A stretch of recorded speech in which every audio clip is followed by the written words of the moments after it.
And we're back. What's up, everybody? Benja Welldone coming at you live on this motivated January the 19th at 3:30 in the afternoon. How are you doing? So here's the thing. I'm a creature of routine. Truthfully, I am. I start my mornings around 4 o'clock in the morning. What's this jackass doing? I'm trying to make a video here, bro. Come on. Sorry about that. And the thing is that lately I haven't really been feeling that right. Okay? And what I mean by not that right is with comedy clubs being shut down. Well, they're not shut down, but like it's really hard. It's harder now than ever before to get booked because things are so limited and things are very scarce. And anyway, but all I'm getting at is, you know, before Corona started, I had all these habitual things that I would do. I would make one social media post a day, and I got to get back to doing that. I was doing comedy physically multiple days a week, and always working on writing and stuff like that. And for one reason or another, actually for Corona reason and Corona, that's it. I thought it was really awkward to walk up to people socially and just explain to them, hey, I'm a comedian. I'd like to try some material on you and see if I can make you laugh. Just due to the proximity and thing like that, you know? But the truth of the matter is that there's no other way to make comedy work without that. So, by proxy, I am forced to, by reason of a situation, I'm forced to have to do that. If someone's not comfortable with it, that's fine. But I tried doing comedy my first occasion this entire week. Oh, not week, excuse me. Since Corona started, to go back to the bus stops where I usually go to and try material. Now, I'm always trying material like gas stations and checkout lines, anywhere you can imagine. The world is my stage. It sounds like it's a kind of a weird thing to say, but it's the truth. It is. But it hasn't been enough. I've been taking all of those one lines or 1 minute or something like that and finally chaining them together. And I gotta be honest with you, it's the only thing that helps me feel realigned with who I am. Ironically enough, I moved from DC, where all this crazy shit's going on now, around 2 years ago. Roundabout, okay? But, and you know the main reason for me moving was to be able to pursue comedy full time. Don't get me wrong, I have a day job and everything, but this is my passion. That and jiu-jitsu, jiu-jitsu especially. Not especially, but in general. Jiu-jitsu as well.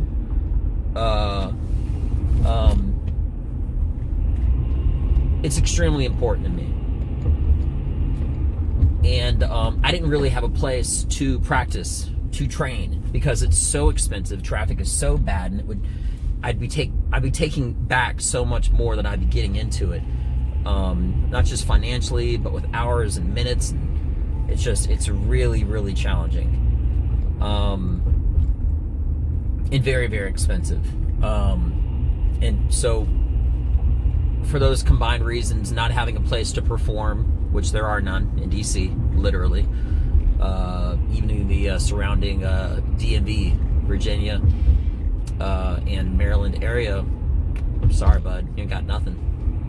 But anyway, point is that since I've moved, I've been able to pursue comedy. Now, all of 2018, I was really,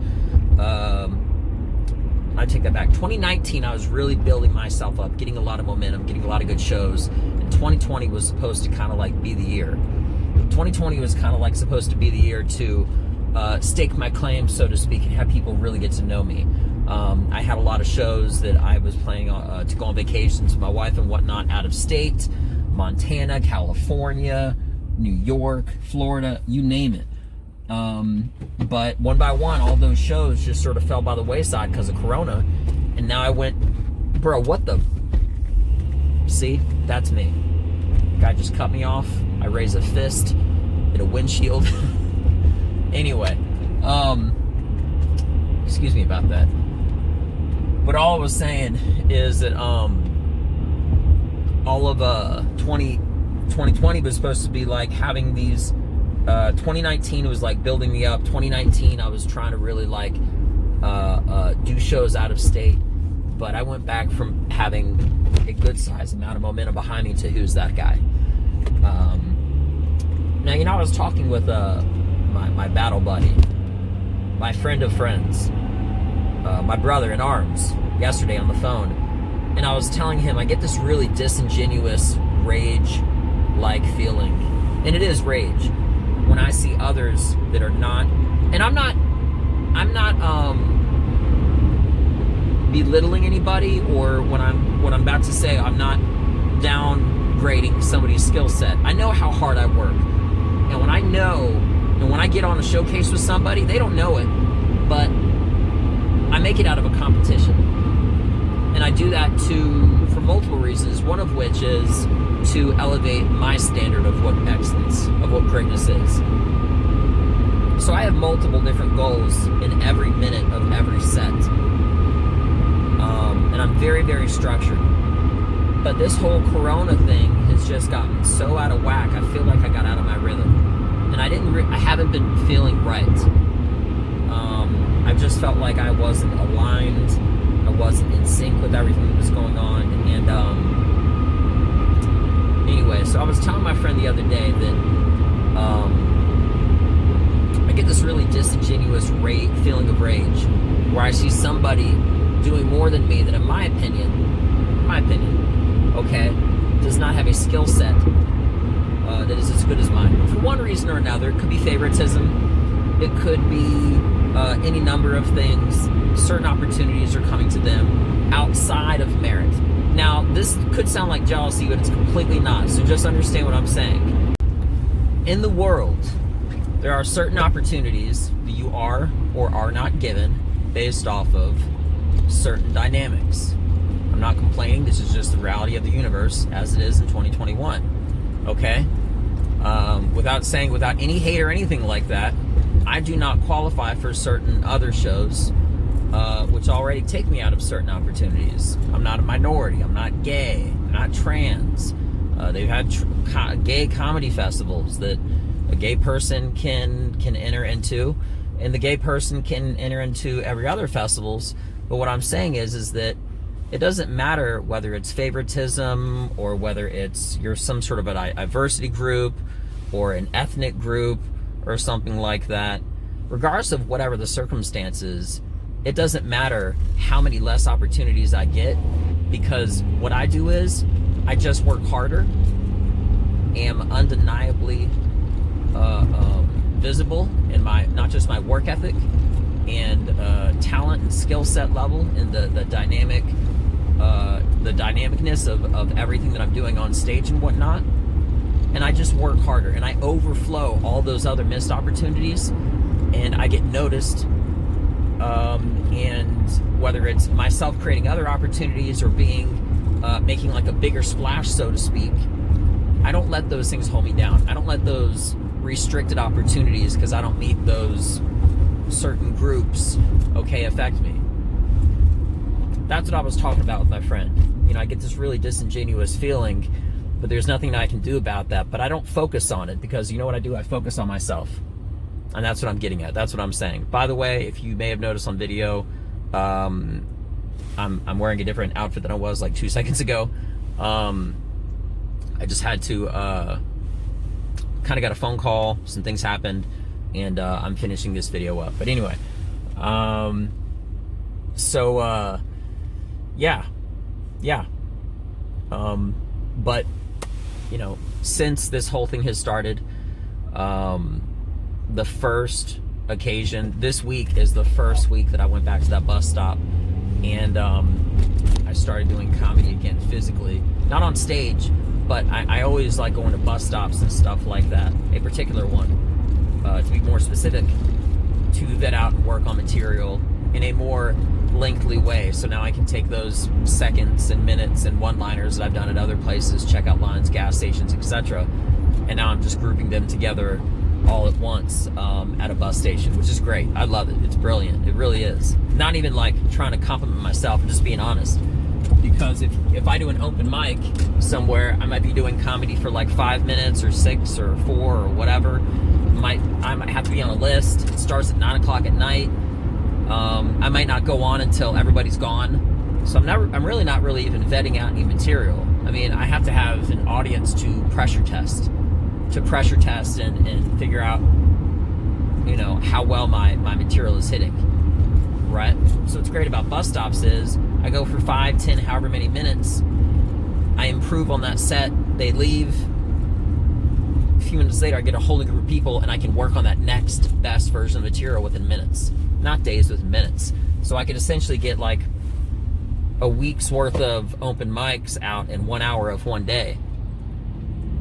So I love it. And anyway, so since I did that, it sort of snapped me back into alignment, and I feel better. Just notice the camera's a little tilted. Better than I have been in probably like 10 months. That's a pretty extreme, well, not extreme, but it's a pretty strong statement to make, and it is. But that's who I am. So think of it like this. Imagine how a bird would feel, hypothetically, if it was in an airplane being flown around. It could look outside, and it would know that that's nature. I look outside of this world, and I know that that's my nature.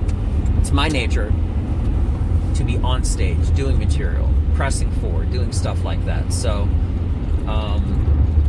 you know, watching others do comedy, that doesn't make any sense. I mean, as far as like me being in the stands, I would only be in the stands watching somebody else if it was someone that I'm trying to sort of like study or get better, maybe learn some technique that they're doing of some type. Not just because I like any random comedy or something like that. Because my best view is from the stage, looking down at everyone, working on my craft.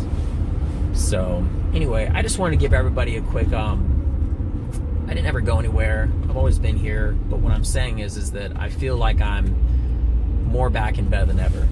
And I'm pressure testing by physically going back to the bus stops. And, you know, I let them know. I asked them if I could pull my face mask down. And I'm just upfront with them. I just tell them that I'm a working comedian, and I have some material that I'm going to try out and see whether it works on them. So anyway, it's just some really great news. It's a really big thing for me, because now more than ever my material is getting just so much better and tighter, and I'm excited for what's next. And I feel motivated, and I'm pumped up. I've always had a motivation, but you know, motivation, in my opinion, comes with acts too. And the only way to get better at the final goal is by physically rehearsing multiple occasions per week.